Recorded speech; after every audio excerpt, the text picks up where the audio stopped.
Hey everyone, James from TDB here, bringing you another in-between episode. So excuse the stuff behind me. I am in the process of moving to another rental with my wife. So we are moving some stuff in the background. So my apologies. Hopefully we'll have a nice, cool little tea setup for the next place. Something that I'm definitely looking forward to. So filming this in mid-June. Hope everyone is doing well, drinking lots of tea. Still in relative isolation here in Seattle at this point. Probably plan to meet up with Denny at the next place and hopefully film some episodes. So really looking forward to seeing him again. It's been quite some time and drinking some tea together. So yeah, today I am going to be talking about Western storage a little bit and also bringing on a cake that has been stored in the West for actually a very long time now, a 2003 cake. So excited to talk a little bit about that. So one of the things with Western storage that I fear people just don't fully grasp or maybe underrate a little bit is just how different it's going to be from aged tea that you've had. I think some people will have the experience where they will taste a cake that's, 7, 8, 10, 11 years old. They're just getting into Pu'erh. Maybe it's stored in Taiwan, maybe it's stored in Guangzhou, maybe it's stored in even Kunming, and they like it. And it's intriguing, it's interesting, and they get very excited about the prospects of it. And they will want to age tea, being very well aware that, 7 years, 10 years, that's a long time to age tea. That's not like you snap your fingers overnight and the tea is all of a sudden aged. And so they embark on this sort of journey. But what they don't fully realize is that the Western conditions for much of the U.S. And much of Europe as well are just really quite either too cold or too dry to result in something even comparable to Taiwan, or in many cases even Kunming storage. So one thing that I fear is that people don't fully realize what their tea will taste like, even if they go through the trouble of creating a humidor and aging it. And I think another reason for that is just that Western stored tea is very inaccessible. I am a pretty well-connected tea person, just as having a YouTube channel and all. And so I've been exposed to a pretty wide array of tea. But even for me, it took a few years before I really got some Western stored Pu'erh that has like significant years under its belt being stored in sort of a Western climate.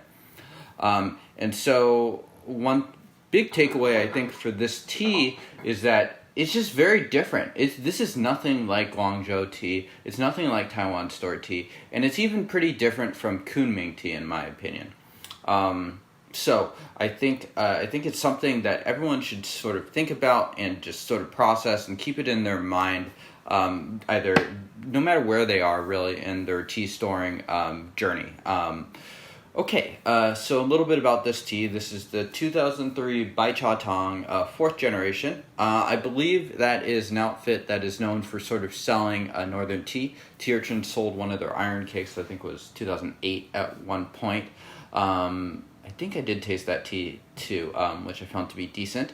And it's sort of at this interesting era that it's sort of kind of an outlier in certain ways. Baichatang is not a factory that's super well known, certainly not in the West, but I'm not sure how big or small it is really, but it's not one of the Menghai, Shaoguan, or Mengku factories that we know are sort of really big operations. But it's also at this point where boutique wasn't really boutique that it is today. So I'm not really sure how exactly to classify this. To me, I sort of think of these as sort of like an interesting byproduct of a sort of a tweening tea that sort of blends these different characteristics. Certain parts of it, such as the compression, which is very tight, that do remind me more of sort of factory productions. But it also doesn't really taste like a Menghai tea or a Shaoguan tea. Maybe a little bit sort of like a Linchang tea. But even then, it doesn't really squarely fit into that category. And one last thing I'm going to shout out before I get into drinking the tea is to definitely check out the Washington State Progress Report of tea that I have been aging. This tea was featured in that as well for 2020. It's something I write up just about every year where I pick out a handful of teas that I've been storing for a while and ideally I haven't tasted very regularly. And I bring them on and just drink them, have some notes, say just kind of general takeaways about it. Definitely recommend checking that out if you're interested in sort of this topic of storing tea here. Okay, and let's see. Yeah, so I mean, one of the most obvious takeaway about just storing tea in the West and drinking this tea is that it's just very slow. I think it's slower than Kunming. I'll talk a little bit more about that when I'm actually tasting the tea. These teas were stored in Wenatchee, which is in actually Washington State, but it's a pretty different climate from Seattle. It's higher, it's in the mountains. It's a little bit more of a desert, and so how they were stored by a really nice guy named Geraldo, who is a collector, but also sells some tea over at FarWenwa. I'll link to it in the description box. And he basically bundled these teas with tissue and put them in wicker hampers and then onto metal shelves. It's sort of in a vacant part of a house, is my understanding, and he emphasized that there's no household odors and that's something that people will consistently underrate, and he's tasted things like pets and things like that in the past. It has a cool air humidifier that runs and puts it around 70 RH.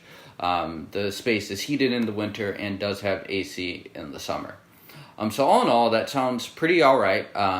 Maintaining a relative humidity that sounds, in the reasonable-ish range that many of us shoot for in Pu'erhs.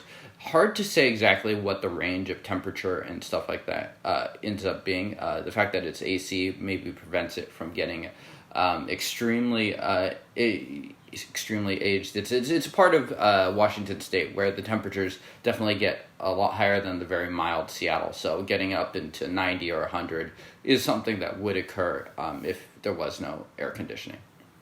Okay, let's move on to the tea. So I have made infusion number 2 and 3 here. Unfortunately, my scale that I normally use for measuring tea did break, so I eyeballed it, shooting for about that 1 gram to 15 milliliter ratio. Judging from the leaves, it looks like I hit it about right. So again, I own a few of these cakes. I do think it's still available actually for those that are interested in checking out a Western stored tea. I think this one's interesting. I think it'll be quite different from other aged cakes that you've tried.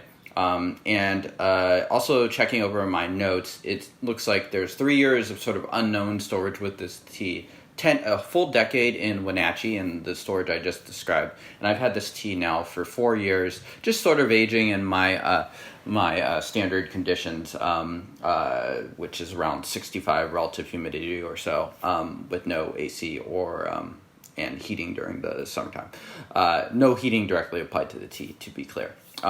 So yeah, let's get to it. So the first thing is to take a smell. There's a really dry woodiness to this tea, and I'd say it's actually quite characteristic of Geraldo's storage there in of his other teas that I've tried.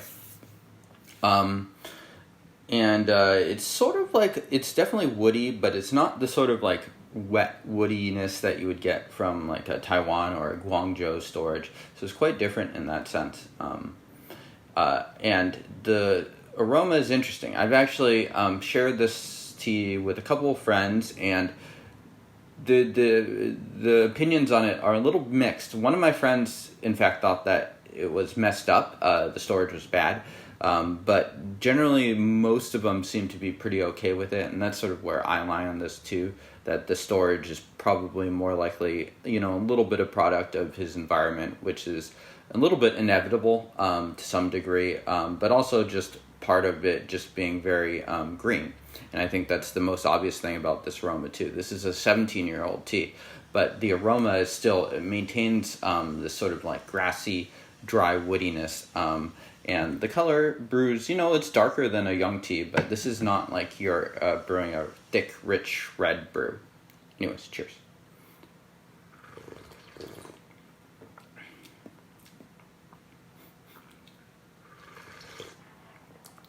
There's just sort of a hint of smokiness too.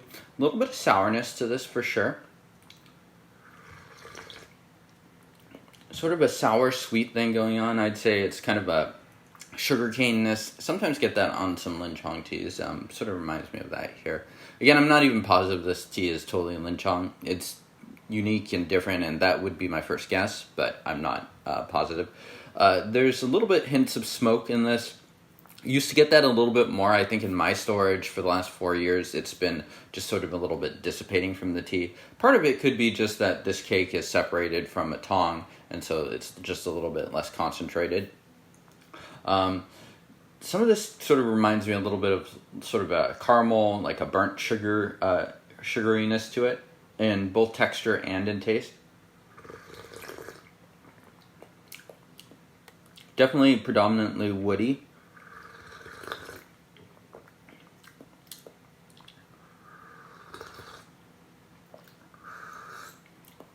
All right, and then let's see how that aftertaste is. I'd say it retains a fair amount of sharpness to it. Definitely pretty drinkable though. Compared to the 2009 Yongda Dashui Shan that I brought on, a few months back. This tea is, I'd say, a little bit more aged. It's a little bit more lower focused. What's interesting about it is partly just that it is still so green. It maintains a pretty wide range of notes despite being so old, and it doesn't really have a fully aged profile. For me, this is still a tea that could benefit significantly from maybe another decade of aging or so. And to some people, that could be a little bit disconcerting, the fact that this tea is 17 years old and it's still in a place where you want it to age more, especially if you're trying to achieve sort of a level of smoothness and softness that you would get from a tea that's been well aged for, 10 or 15 years in Taiwan or Malaysia. So I think that's a reality that a lot of people that are doing Western storage but not heating their tea, as Marco does, have to sort of grasp with. Something I've certainly wrestled with a lot over the years. Cheers.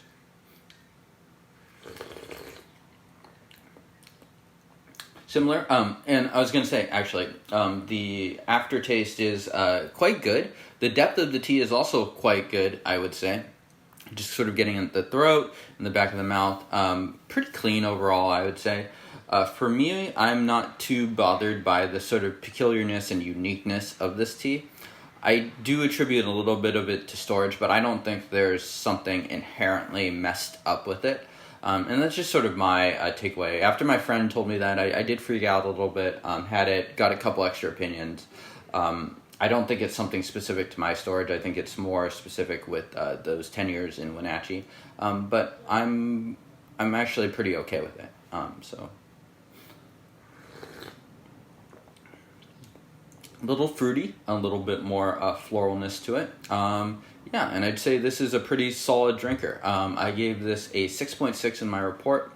And yeah, I'm going to stick with that. I'd say it's a 6.6, which is pretty good. I would say in terms of the more advanced metrics, which I've been doing and nerding out with in some of my posts, the value over average tea owned, I'd say it's maybe slightly better than average, so about 0.5 positive rating. A 0 would be it's an average tea that I own. 0.5 means it's a little bit above average. And value over the relative tea. So this cost me around 30 cents, maybe 35 cents a gram. So I would say, I'd say a positive rating about 1. So it's decent, but nothing crazy. So that would basically be, how do I like this tea compared to a average tea that costs 30 cents a gram now? And I do like it a little bit more than those teas. As far as this tea goes with what I drink, it does okay on my speed test. It's so unique compared to what I'm normally drinking, both in terms of, I think, the leaf, where the leaves are from. I don't drink a ton of northern teas. or whatever, wherever the heck these leaves are from. And I also don't drink a lot of Kunming stored or teas that are dry stored to this extent. And for the record, I do think this is probably drier than the average Kunming tea, stored tea that I've tried. Probably that's the best comparison to make. So it just sort of occupies a really unique niche in my collection. And it's a niche that I don't reach for all that often, but I do consistently enough that I've made a solid dent in the cake. So yeah, I think that just about concludes this episode. Let me know what you think of it, if you found this interesting or confusing, or if you learned anything from it. And let me know what you'd like to see next. Hope you all have been enjoying all these in-between episodes I've been producing during the COVID-19. Been trying to make at least one a week. So yeah, I will see you all next time. Cheers.